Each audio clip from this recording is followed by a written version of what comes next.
আসসালামু আলাইকুম দর্শক বন্ধুরা, আশা করি সকলে ভালো আছেন, সুস্থ আছেন। আজকে আমি চলে এসেছি পুটিয়া রাজবাড়ি। আজকের ভিডিওতে আমি দেখাতে চলেছি পুটিয়া রাজবাড়ির ইতিহাস, ঐতিহ্য ও সমৃদ্ধির গল্প। চলুন শুরু করা যাক।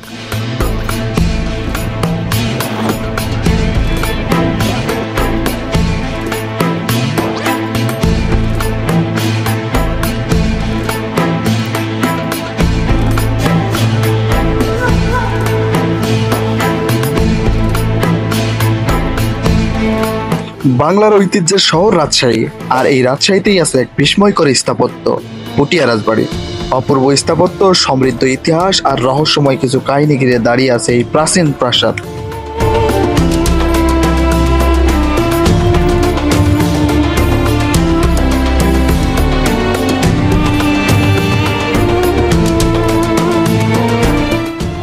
রাজশাহী জেলা শহর হতে ৩২ কিলোমিটার উত্তর পূর্বে নাটোর মহাসড়ক অভিমুখে বাঘা পুঠিয়া জেলায় এই নাটোর রাজবাড়ি অবস্থিত।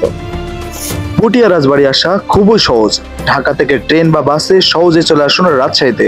সেখান থেকে মাত্র ৪৫ মিনিট দূরে পুটিয়া রাজবাড়ি।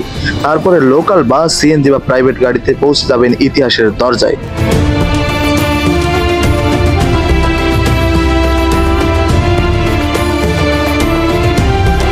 পুটিয়া রাজবাড়ির ইতিহাস শুরু হয় ১৬০০ শতকে, যখন মোগল সম্রাট আকবরের সময়কালে ভূষণা পরগনার জমিদার ছিল নীলম্বর। পরবর্তীতে তার বংশধরেরাই এই পুটিয়া রাজবাড়ি নির্মাণ করেন।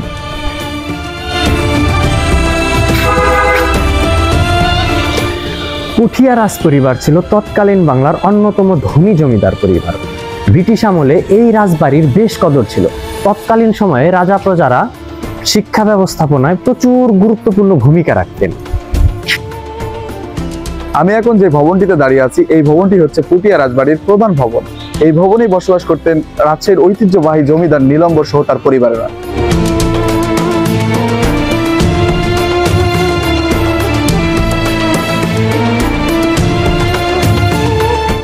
আমি এখন দাঁড়িয়ে আছি পুঠিয়া রাজবাড়ির জাদুঘরে।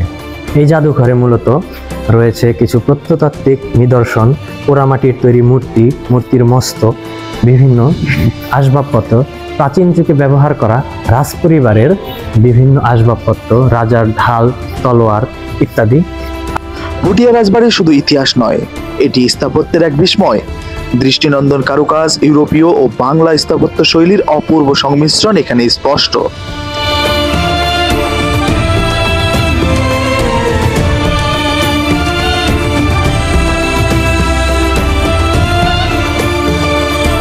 দর্শক বন্ধুরা, আমরা এখন যাচ্ছি রানীমহল।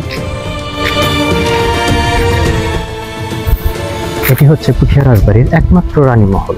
রানী হেমন্ত কুমারী দেবী এখানে বসবাস করতেন। বর্তমানে এটি একটি হসপিটাল হিসাবে ব্যবহৃত হচ্ছে।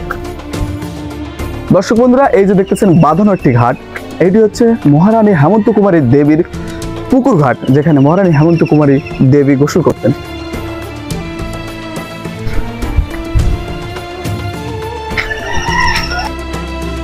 দর্শক বন্ধুরা, আমার পিছনে যে মন্দিরটি দেখতেছেন, এটি হচ্ছে বড় আন্নিক মন্দির। পুটিয়া রাজবাড়ির অন্যতম আকর্ষণ হচ্ছে এই মন্দিরটি।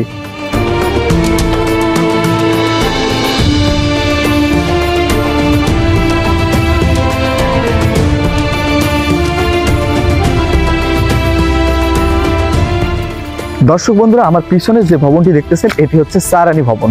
পুটিয়ার জমিদারি বেশ কয়েকটি অংশে বিভক্ত হয়ে যায়, তার মধ্যে সারানি ভবন একটি।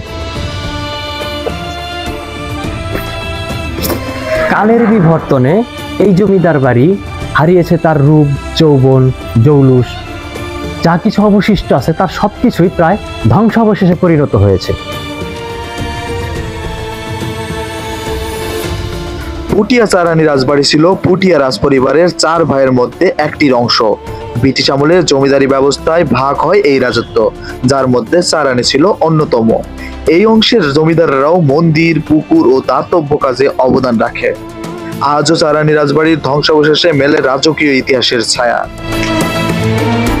এই সারানি রাজবাড়ির অবশিষ্ট যে ভবন রয়েছে, সেটি এখন বর্তমানে পুটিয়া ইউনিয়ন ভূমি অফিস হিসেবে ব্যবহৃত হচ্ছে।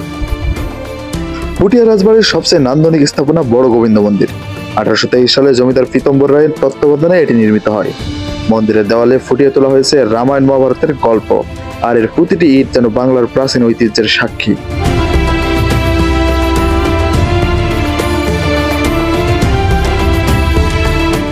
স্থানীয়দের মতে এই রাজবাড়ির নিচে রয়েছে গুপ্তধন। কথিত আছে রাজপরিবারের ধন সম্পদ মাটির নিচে লুকিয়ে রাখা হয়েছিল, যা আজও পাওয়া যায়নি। পুটিয়া রাজবাড়ি শুধু একটি প্রাচীন স্থাপনা নয়, এটি বাংলার ইতিহাসের এক গুরুত্বপূর্ণ অধ্যায়।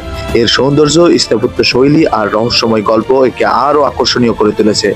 আপনি যদি ইতিহাস ভালোবাসেন তবে একবার হলেও এই রাজবাড়ি ঘুরে দেখতে ভুলবেন না।